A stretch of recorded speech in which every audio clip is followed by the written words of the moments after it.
pequeno do Maghreb, a Tunísia, com os seus 10 milhões de habitantes, sempre foi a região mais avant-garde e cosmopolita da África do Norte. Berço da civilização cartaginesa, sofreu múltiplas influências, romanas a francesas, passando pelas árabes e soube aproveitar o melhor de todas.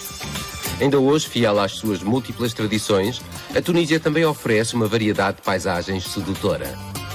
Independente desde 1956, foi palco em 2011 da Revolução do Jasmim, que se transformou na Primavera Árabe ao propagar-se a outros países, levando-lhes um vento de liberdade. A Tunísia é claramente um país à parte no mundo árabe. Tunísia, a estrela de África. Tunis, a capital, simultaneamente árabe e africana, sem esquecer uma certa influência europeia, oferece uma imagem muito própria. Ao longo das suas avenidas, sucedem-se casas soberbas com varandas em ferro forjado, cafés que não se esvaziam e uma pastelaria deliciosa. Em Tunis, reivindica-se uma certa arte de viver. Fundada pelos árabes no século VII, a Medina é o coração autêntico e histórico da cidade. Classificada Património Mundial da Unesco, é um centro habitacional onde poucos estrangeiros residem. Pouco mais de 15 mil pessoas vivem neste bairro, partilhado por comerciantes e artistas. É um labirinto de ruelas com lojas coloridas, agrupadas por especialidade.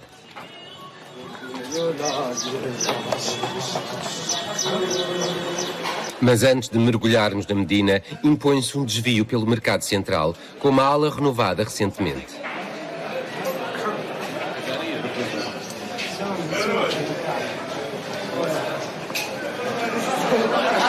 Situada na antiga cidade colonial, é o ventre de Tunis. Notas de flor de laranjeira invadem as bancas e são adquiridas às mãos cheias. Planta medicinal e aromática está presente em todas as residências.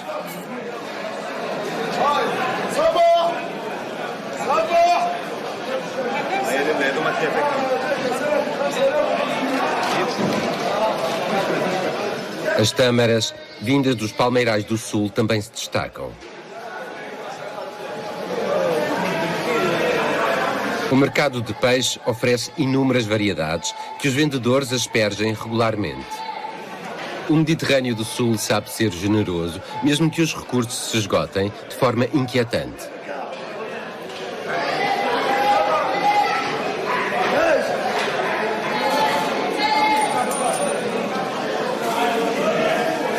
Em Tunis, como em todo o país, o polvo ocupa um lugar particular na culinária.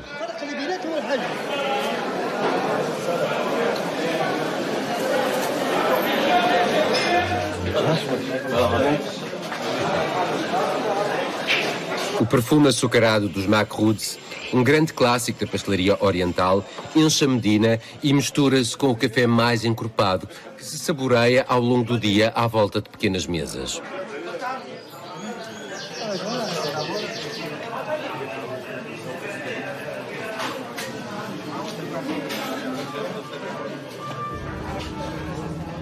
Agora que a situação política estabilizou, o país volta a ocupar-se dos tesouros guardados na Medina, onde importantes obras de restauro foram iniciadas para salvaguardar edifícios históricos. Inúmeras medersas, escolas corânicas, fixaram-se aqui. A As Slimainá passou a abrigar associações que restituem alguma vida a estes locais de arquitetura singular. A sala de orações, que data de 1650, está requintadamente decorada com estuques e cerâmicas.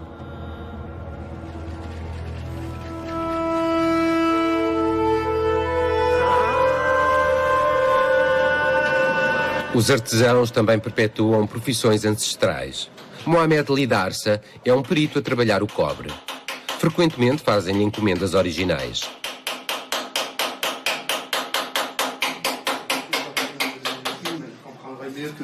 Niveau technique utilisé là, c'est de la ciselure. Et la ciselure, c'est une des trois techniques les plus pratiquées par les artisans. Et ça consiste à enlever de la matière. Par contre, pour ce qui est de technique de martelage, ça repousse le métal afin de faire des motifs plutôt de remplir des espaces.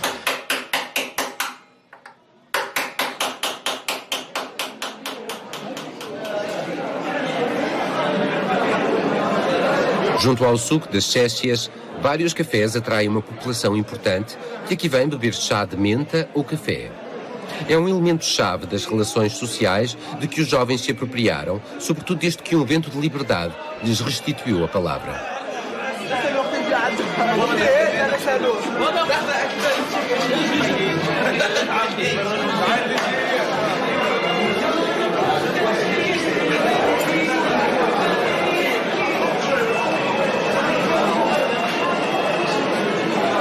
A chécia faz parte do património tunisino. É um chapéu tradicional que exige muita atenção e alguma arte. La base de la chichia, c'est de la laine. Donc, on tricote la laine.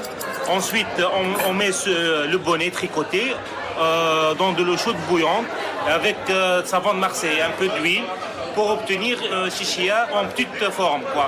Et ensuite, il y a la mise en forme dans des moules en argile.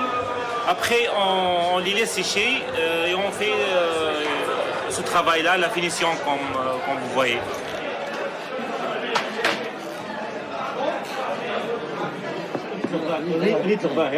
A chécia deve ajustar-se na perfeição e a prova converte-se a miúdo num longo debate.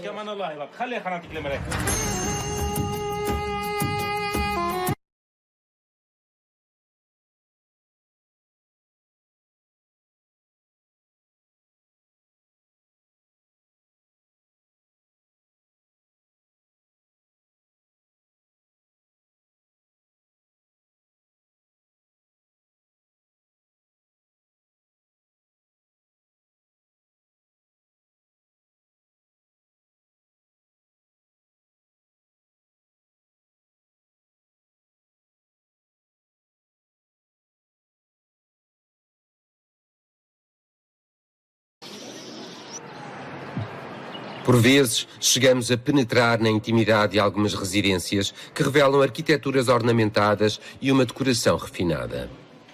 Alguns palácios antigos abrigam restaurantes ou casas de hóspedes.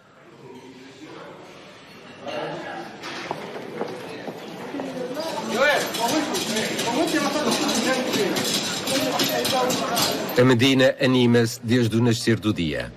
Estudantes, funcionários dos ministérios próximos, todos passam por lá.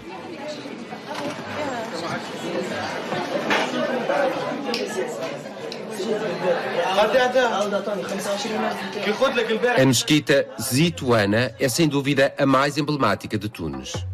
Construída em 734, na época dos Aglábidas, o seu minareto foi acrescentado no século XIX.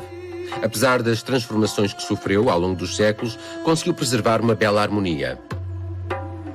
A partir do século XVIII, também se tornou num local onde, além do Corão, se ensinava a arte e a cultura religiosa. Mais afastado e perto do Museu do Bardo, encontram-se mesquitas muito antigas, com uma decoração ornamentada, como a mesquita El Bailly.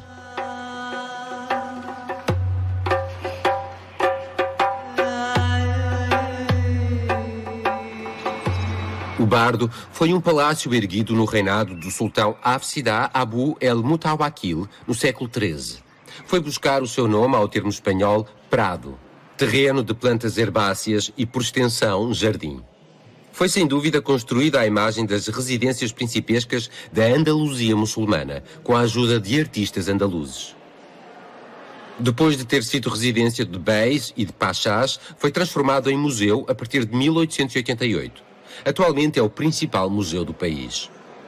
Está em plena mudança e as obras de remodelação não terminam. Podemos encontrar uma coleção única e espetacular de mosaicos que ornamentavam as vilas romanas de África. Algumas peças datam do século IV e são um testemunho único dessa época romana. Eis o centro de Tunis, à saída das escolas.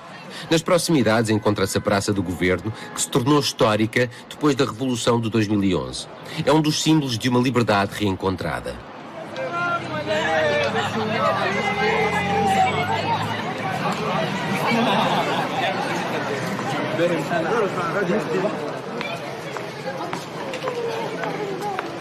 A Avenida Bourguiba é uma das grandes artérias da capital. Uma avenida comercial passou a ser simbólica por ter sido palco de manifestações importantes durante a Primavera Árabe.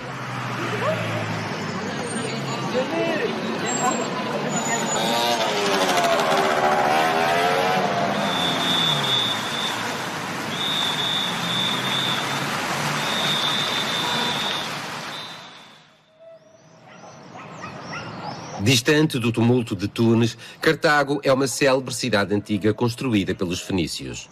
Na época possuía uma frota marítima temida e controlava todo o comércio da região. Após várias derrotas, os romanos conquistaram finalmente a cidade e destruíram-na completamente. Os poucos fragmentos ainda visíveis evocam a história épica de Cartago.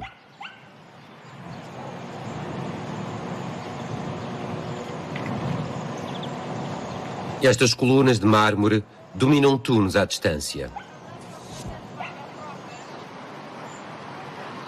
O terreno da catedral foi dado à França por Hussein, o Pasha Bey, em memória de Luís IX, morto neste local. Desde então, a Catedral de São Luís de Cartago já não é um local de culto, mas sim de exposições. Cartago permaneceu um local chique, onde encontramos casas de arquitetos, ruínas e residências antigas que são restauradas. Do anfiteatro restam apenas alguns blocos de mármore, mas a sua reconstituição dá uma boa ideia da dimensão original da estrutura, que podia acolher 100.000 espectadores.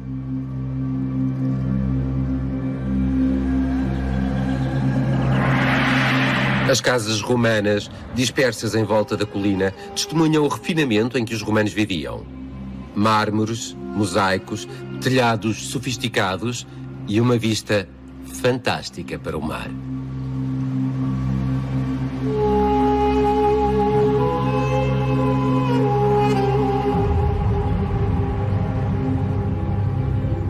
Os quartos eram precedidos de um telheiro sustentado por colunas em redor de um pátio central com um jardim e chão em mosaico delicado.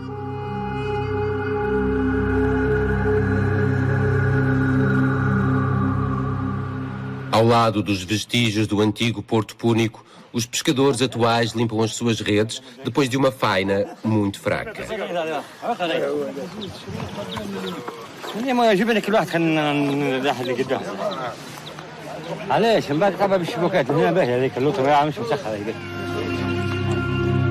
O edifício que melhor retrata a sofisticação dessa civilização é o das Termas de Antonino. A parte alta, da qual só restam algumas colunas, tinha banhos com uma dimensão impressionante. Eram as maiores termas do Império Romano, a seguir às de Roma. O aqueduto de Zaguan alimentava todo o complexo dos banhos.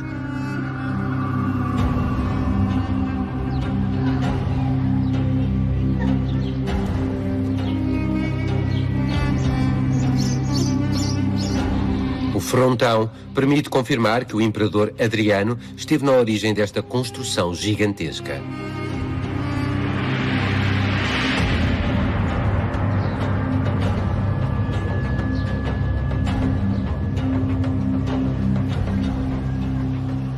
A vizinha Sidi Bou Said sempre ocupou uma posição estratégica. As suas cores, o azul e o branco, contribuíram para a sua lenda.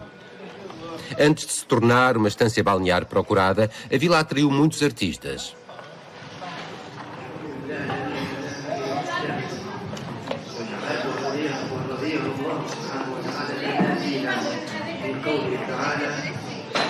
A vila também está em plena renovação.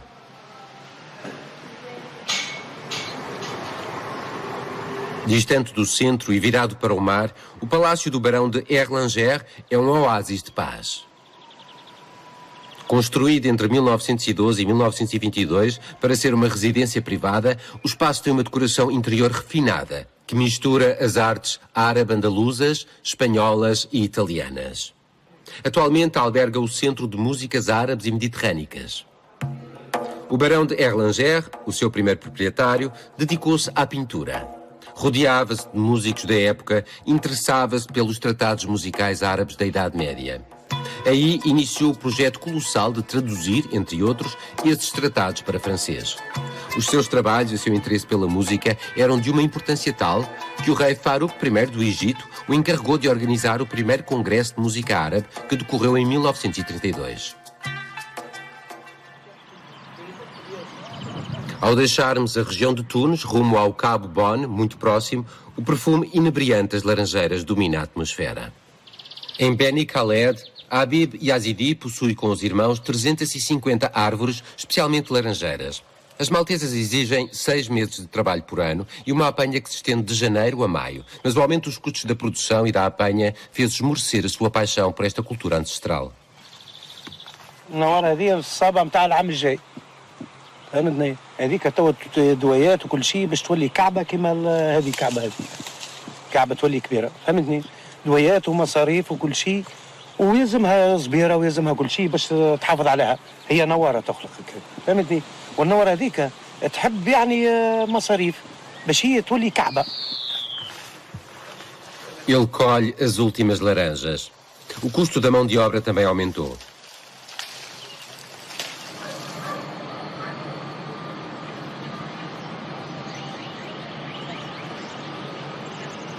Na costa leste do Cabo Bon, no porto de Quelíbia, os barcos estão de regresso após uma noite passada no mar.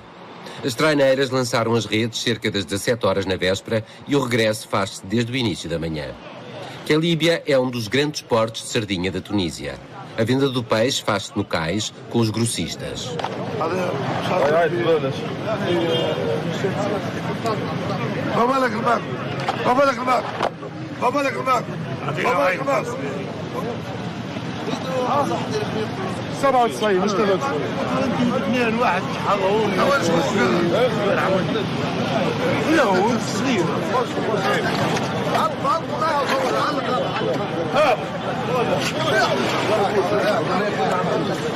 A agitação sobe de tom, com o leilão de 2 magníficas mantas impressionantes, mas totalmente inofensivas e cuja carne é procurada pelos restaurantes.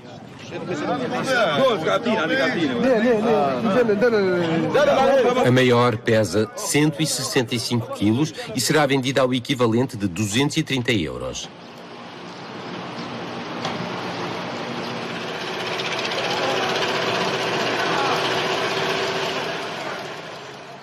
A costa leste do Cabo Bon corresponde à imagem que gostamos de ter de um mar que do azul turquesa ao índigo vem salpicar as praias de areia branca como a de Hamar Rebli.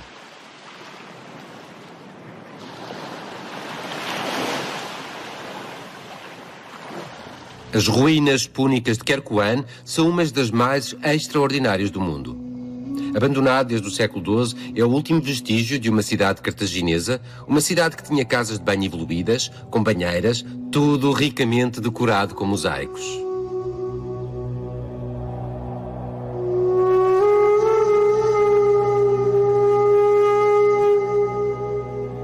Virados para o mar, não podemos deixar de imaginar o que terá sido esta cidade com as suas casas sofisticadas, os seus ateliês de artistas, os seus templos.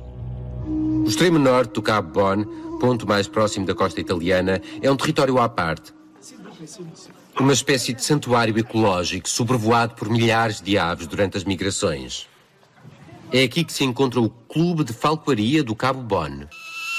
Os falcões caçam essencialmente perdizes, mas mais longe na floresta é o território dos gaviões.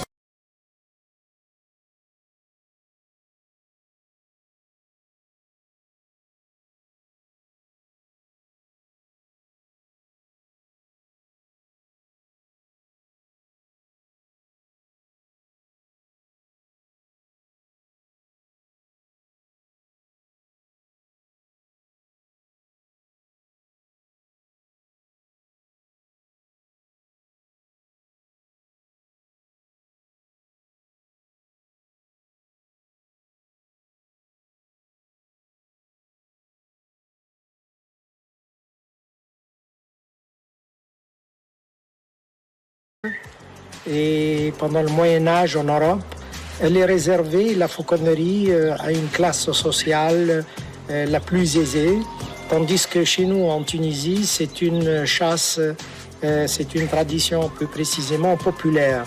Et ce qui nous diffère des autres, c'est que la chasse avec le faucon, à l'aide du faucon en Tunisie, elle est réservée exclusivement à la perdrix.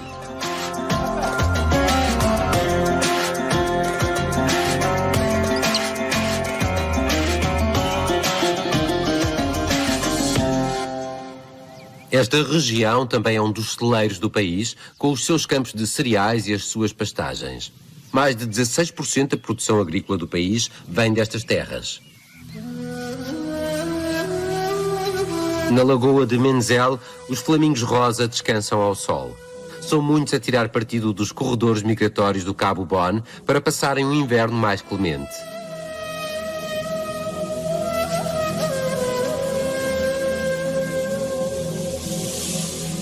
Ao prosseguirmos viagem rumo ao sul, chegamos a Kairouan, considerada a quarta cidade santa do Islão, com a sua grande mesquita.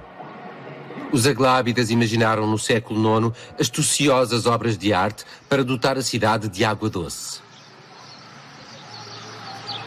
O Kasbah está rodeado por espessas muralhas que abrigam hoje um hotel. As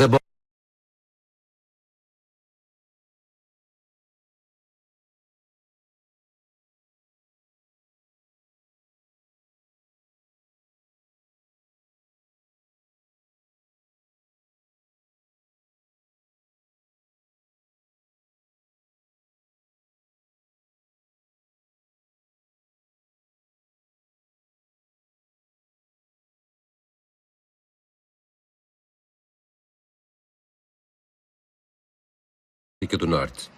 Também chamada Sidi Oqba, nome do seu fundador em 670, é uma das mais belas e harmoniosas obras arquitetónicas do Islão.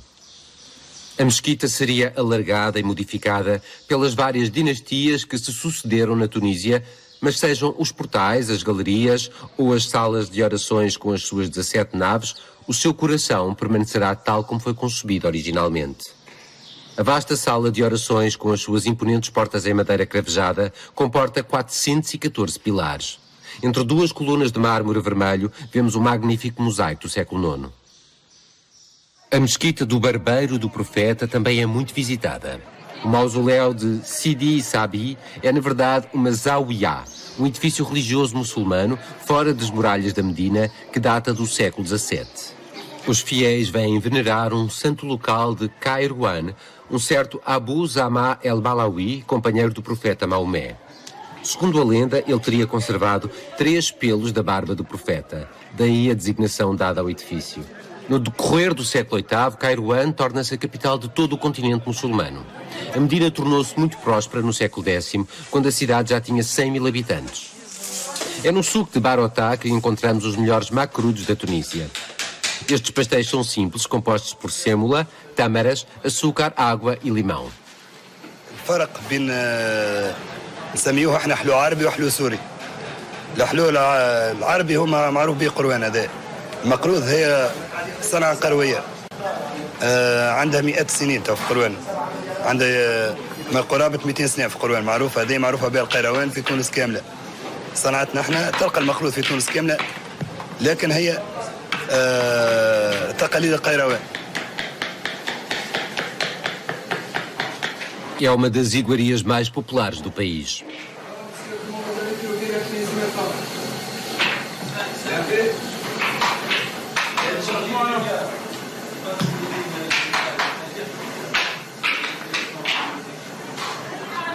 Kairouan também tem a reputação de produzir magníficos tapetes.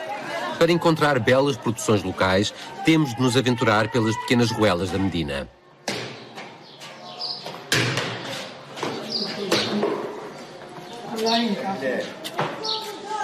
Instalada na antiga residência do governador, a Casa Alani oferece magníficos tapetes aí fabricados. Cada divisão tem tetos requintadamente forrados com madeira de teca, de cedro e mármore. Esta residência de beis e de pachás data do século XVIII. Um contraste surpreendente com o estilo austero dos aglábidas na origem da expansão da cidade.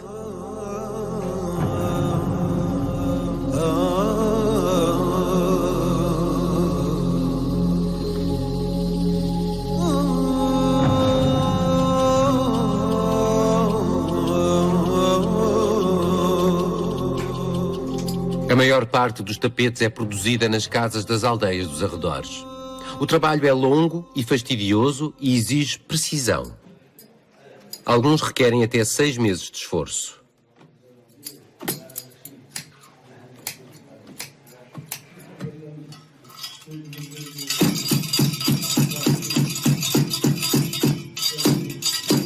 Tahar Weslati crê que o tapete luz é o mais procurado. Faz parte do dote de uma jovem de boas famílias.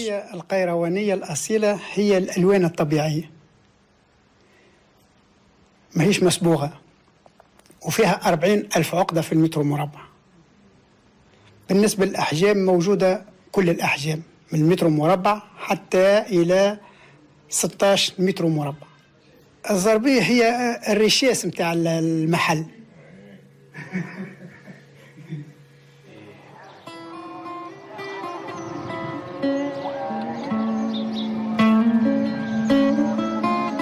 A Medina esconde outras residências surpreendentes, como esta magnífica casa de família, que também pertence aos Alani.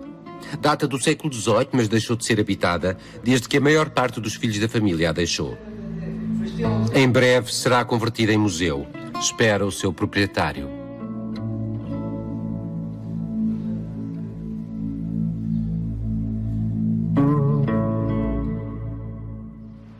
Ao regressarmos à costa, chegamos a outra cidade histórica da Tunísia, Mahdia, que foi a capital do primeiro califado xiita do mundo muçulmano. A sua fundação, em 916, converteu definitivamente o litoral na região central do Sahel. O porto, que ainda é um dos mais importantes do país, está relativamente calmo. A tempestade soprou uma parte da noite e poucos barcos decidiram sair para o mar. Os pescadores trazem polvo e peixe bonito, que se prepara com molho de tomate, o que acompanhará cuscuz de peixe. O barco de Tahar passou a noite sob mau tempo e, apesar disso, ele traz uma boa pescaria, cerca de 200 quilos de bonito.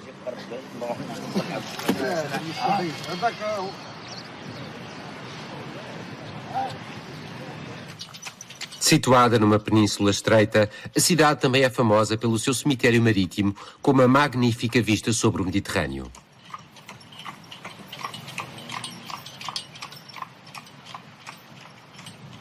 Este é um local de passeio privilegiado.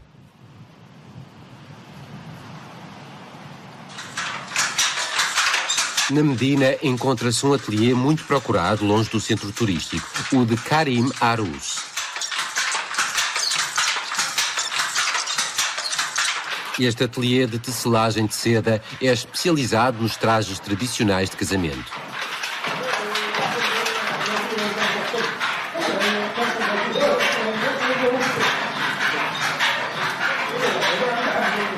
As mais belas túnicas exibem motivos feitos com fios de ouro e de prata.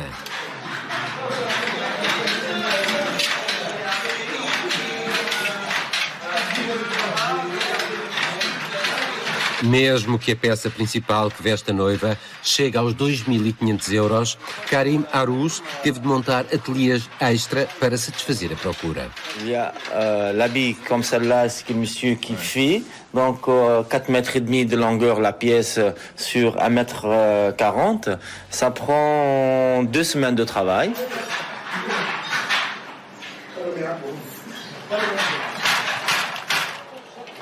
C'est une robe drapée. La robe traditionnelle de mariage de Mahdia ou bien de sud de la Tunisie, comme Djerba, comme Gabès, section Mednine, etc.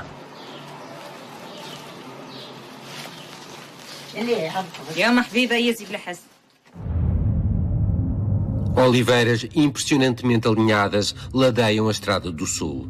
São uma das principais riquezas da região.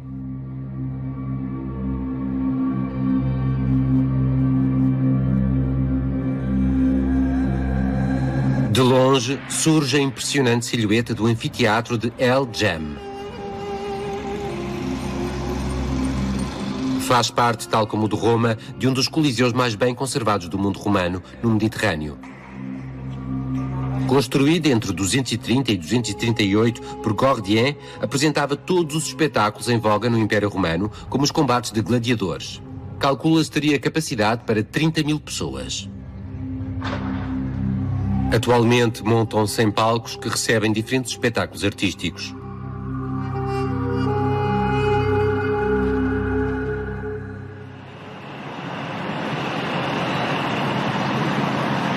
O primeiro barco a deixar Sfax para as ilhas Kerkenah tem uma frequência familiar, comerciantes que fizeram as compras no continente, homens e mulheres que trabalham no arquipélago durante o dia. Os turistas virão mais ao final da manhã.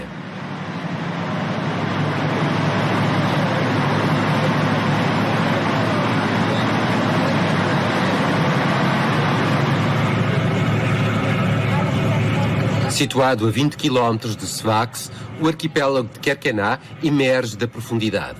É um território duro e sedutor, um longo palmeiral selvagem separado do frenesim do continente.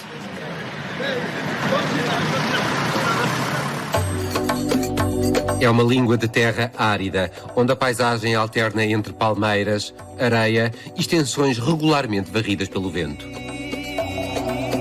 As casas dos pescadores, muito características, exibem os diferentes signos do zodíaco e as representações de peixe protegem-nos dos maus olhados.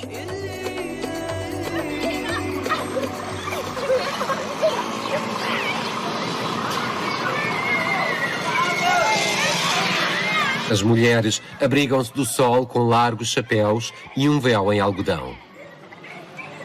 O Conselho Municipal, que engloba as 14 aldeias da ilha, resiste à tentação do turismo e opõe-se a todas as tentativas de construção de complexos turísticos. Os poucos hotéis existentes concentram-se na costa oeste. Nesta ilha de 14 mil habitantes, há mais de 3 mil barcos, 2.400 dos quais falucas. É um dos raros locais do Mediterrâneo onde ainda se pesca com velas latinas.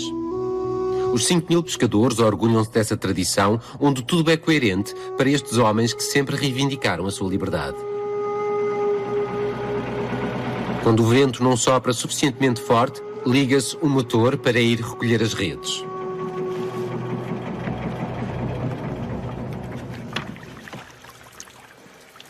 O vento aumentou e Fredes, o pescador, diz que haverá muito trabalho para retirar todas as algas que escondem uma pesca fraca.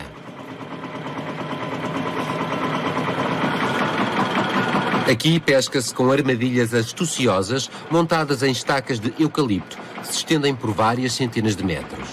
Os peixes e os polvos são atraídos para o seu interior e não conseguem sair. Covos dispostos em volta concluem o trabalho. Só resta puxá-los para recuperar os polvos presos nas armadilhas.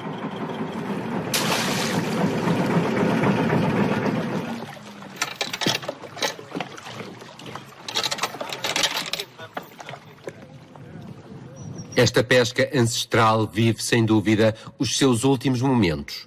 Um novo porto assumiu a dianteira, com grandes unidades a motor que nunca terão o charme de um regresso da pesca à vela.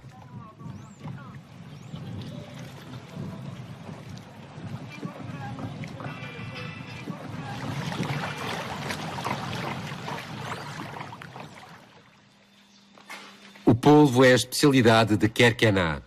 Antes de se cozinhar, Najet passa no mínimo 20 minutos a batê-lo para que fique tenro.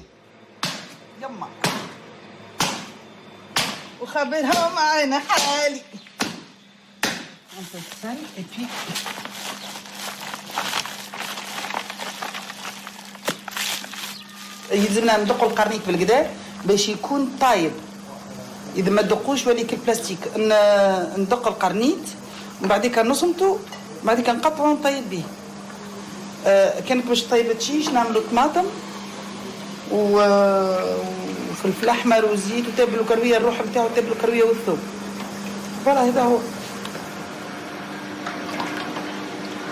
O segredo reside, é claro, na proporção dos ingredientes, e a arte de Najet atrai todos os gourmets da ilha há mais de 20 anos.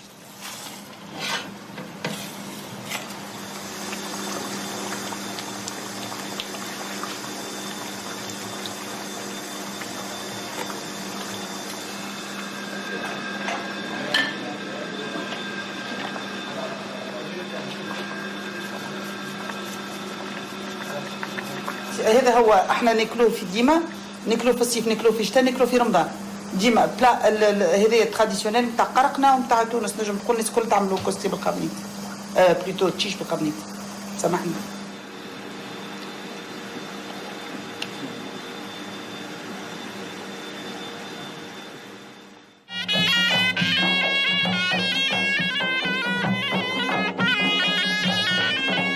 Além do polvo, que tem direito ao seu festival, as artes também são específicas em Kerkená.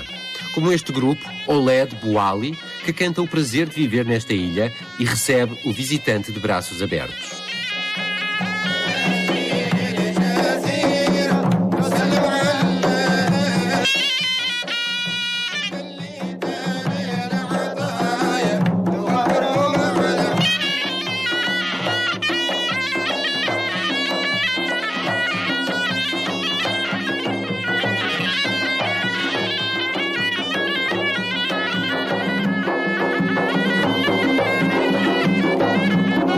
Para o visitante, Kerkená permanece um parênteses, longe do tumulto das costas continentais. Os tunisinos, em geral, preferem usar o ferry para ir a Djerba. Antigo refúgio de corsários, a ilha teve uma história movimentada onde se sucederam as primeiras tribos berberes e os fenícios há muito tempo. Pesca-se o polvo com estes vasos. Cada série exibe a cor de uma família de pescadores. É uma ameaça imparável da qual o polvo não pode escapar. A aldeia de Humtuk é o centro vital da ilha. Testemunha o seu passado ativo como este albergue de caravanas transformado em hotel. Com 4 séculos, as grandes caravanas comerciais paravam aqui para repousar.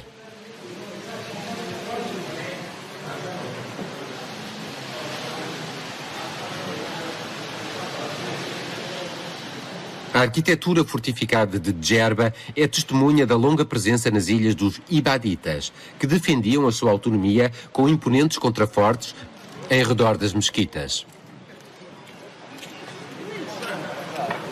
Sob a aldeia esconde-se um labirinto de bacias subterrâneas que serviam para conservar a água das chuvas fresca durante os longos períodos caniculares. Tal como em Madiá, ainda se tecem manualmente belos tecidos. Quanto mais nos aproximamos do sul, maior é a proteção contra o sol e a areia. É também em Humtuk que coabitam em paz joalharias de judeus e muçulmanos.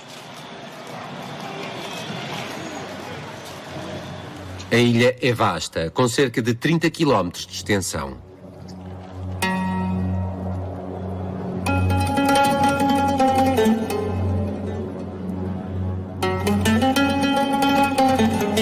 Árvores centenárias indicam que a cultura da azeitona é uma prática muito antiga.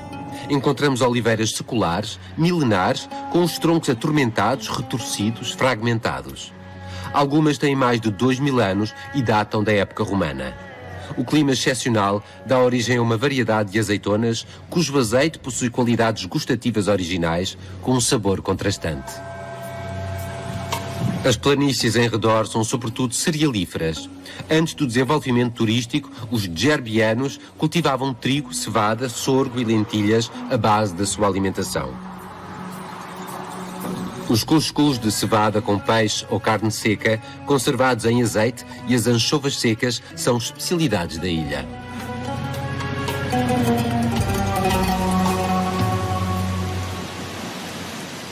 Djerba escolheu desde cedo preservar o seu urbanismo. Os complexos hoteleiros situam-se no norte da ilha, na zona reservada ao turismo. Lagoas e longas praias de areia são um convite claro à preguiça.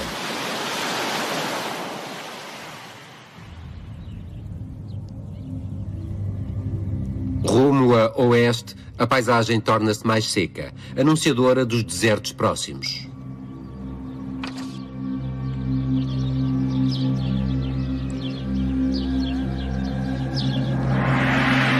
Matmatá é uma aldeia troglodita. Vista do céu, as suas crateras assemelham-se a impactos de bombas. Ela inspirou, aliás, vários cineastas, em particular George Lucas, para os seus filmes A Guerra das Estrelas. Estamos em casa dos Turki.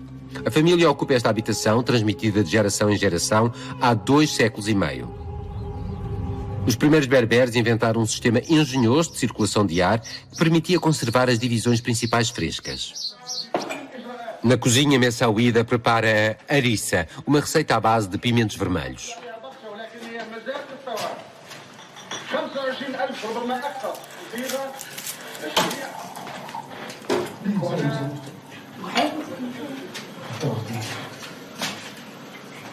Grandes jarros servem de despensa. A maior parte dos alimentos é cultivada pela família.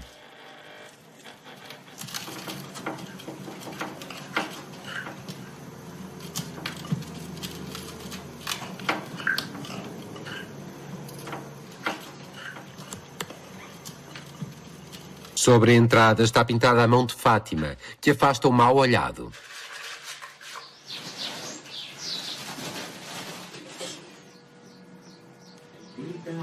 Como forma de boas-vindas, serve-se pão com azeite, acompanhado por um chá particularmente forte.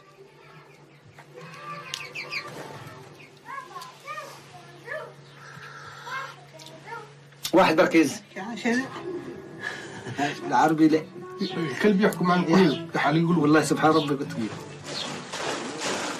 Messaouida prepara num odre o laban, o leite fermentado.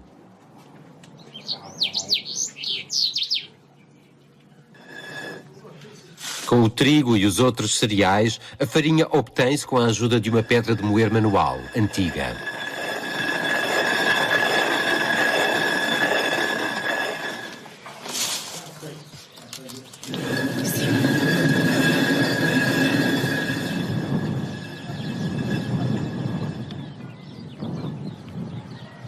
Ao subirmos os vales rumo ao interior do país, as aldeias sucedem-se. Algumas estão abandonadas, outras subsistem graças à presença de vestígios históricos. Em Ouled Sultan, este czar oferece a particularidade de dispor de um segundo pátio do século XIX que prolongou o primeiro, construído por volta do século XV. Dispõe ainda de um número recorde de 400 células de armazenamento de reservas alimentares, designadas gorfas, repartidas por 4 ou 5 níveis.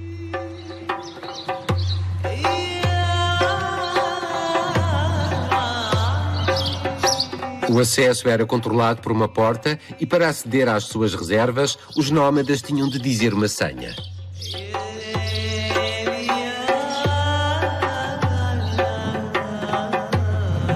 Ao aproximarmos-nos das primeiras dunas do deserto, a aldeia de Chenini está parcialmente abandonada. Os seus habitantes deixaram a parte antiga para se instalarem mais abaixo, em casas mais confortáveis.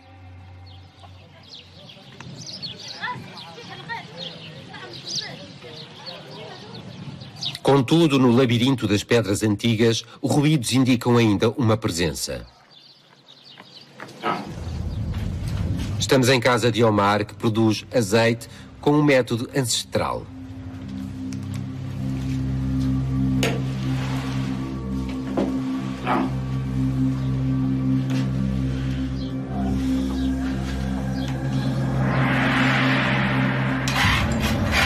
O dromedário tem os olhos tapados para não ser incomodado pelas idas e vindas eventuais. Depois de ter sido esmagada pela mó, a pasta de azeitona vai de seguida ser comprimida por um sistema ancestral de polias que permite a um grande tronco de tamareira funcionar como prensa. Com 300 kg de pasta, Omar produz 60 litros de um azeite puro e saboroso. Após horas de trabalho, todos ficam felizes por reencontrar o ar livre e a frescura do final do dia.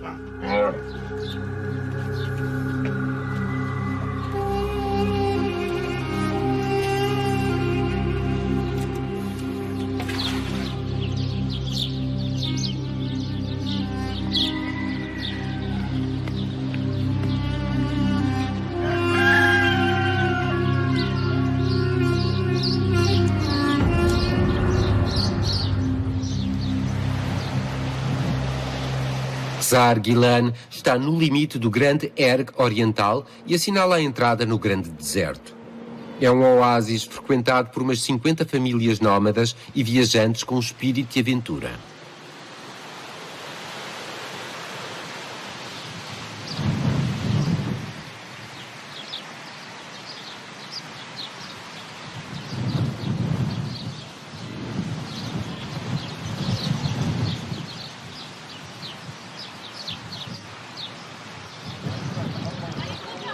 O oásis é alimentado por uma nascente de água quente que terá virtudes termais.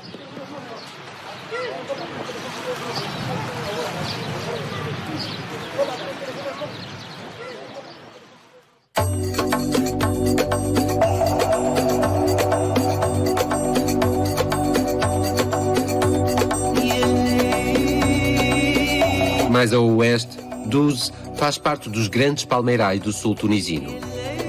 Com 500 mil de palmeiras, aí cultivam-se fruta, legumes variados e, é claro, tâmaras.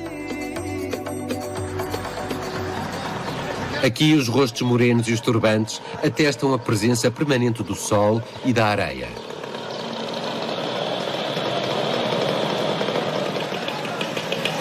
No final do dia, os anciãos encontram-se nas esplanadas dos cafés para partidas de dominó infindáveis.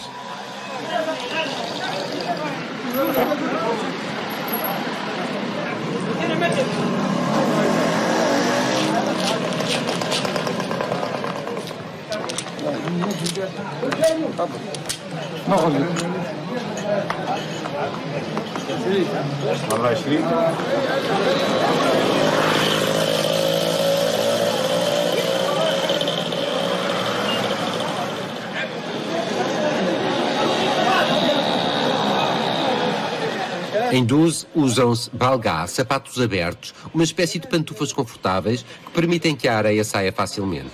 Os mais sofisticados são feitos em pele de camelo.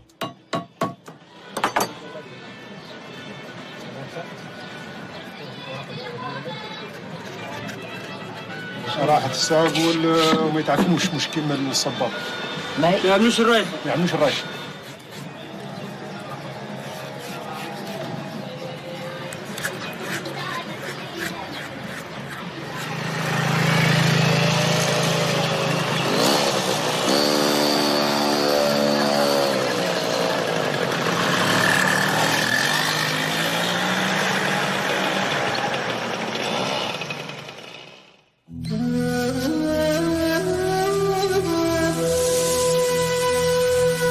As dunas formam-se ao sabor dos ventos e quando se misturam finos depósitos de gipso, a sua cristalização pode criar maravilhas. Tem de se saber procurar no fundo de algumas delas para descobrir magníficas rosas de areia.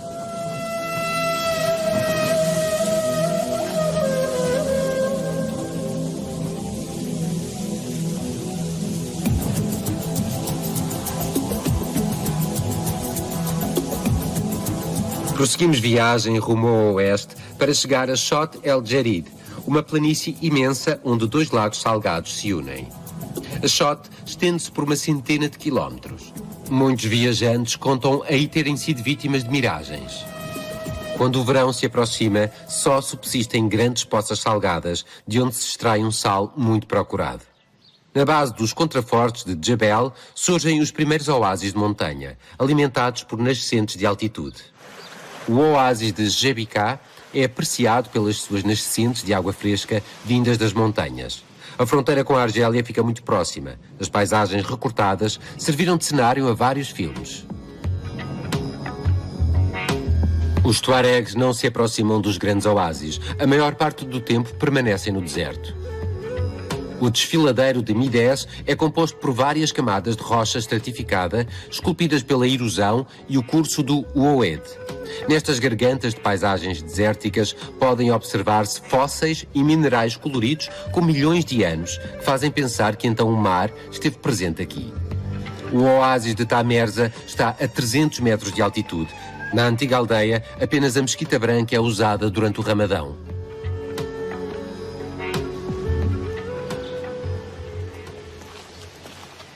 O oásis de Tozor é habitado há mais de 8.000 anos. Viveu a sua era dourada na época das grandes caravanas, entre os séculos XIV e XIX.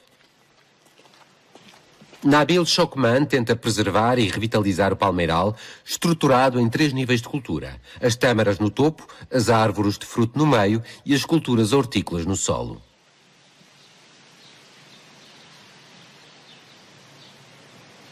On commence à ressentir une renaissance de la palmeraie de Tozeur. Mais par contre, il y a 20 ans, un déclin énorme, parce que la région était une région autonome à 100%. On exportait des produits agricoles, que ce soit fourragères ou maraîchères, mis à part les dattes.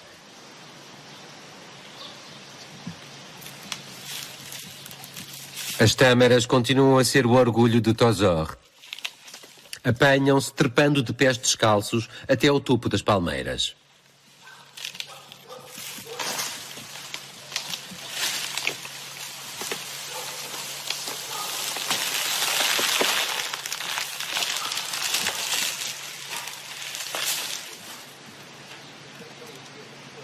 A palmeira tamareira será a planta de cultura conhecida mais antiga, que já existia há 6.000 anos no Egito.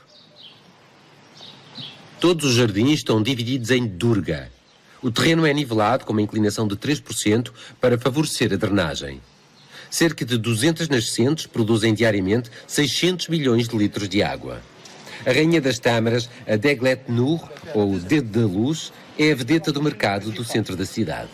Os frutos de qualidade inferior serão usados para fins culinários e são a segunda escolha para fazer pasta de tâmaras e doces.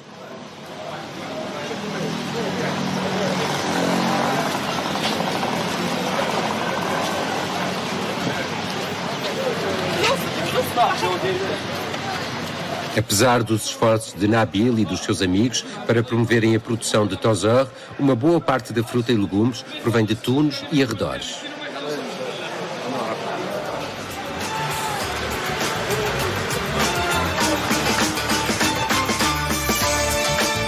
Assim se conclui o nosso périplo.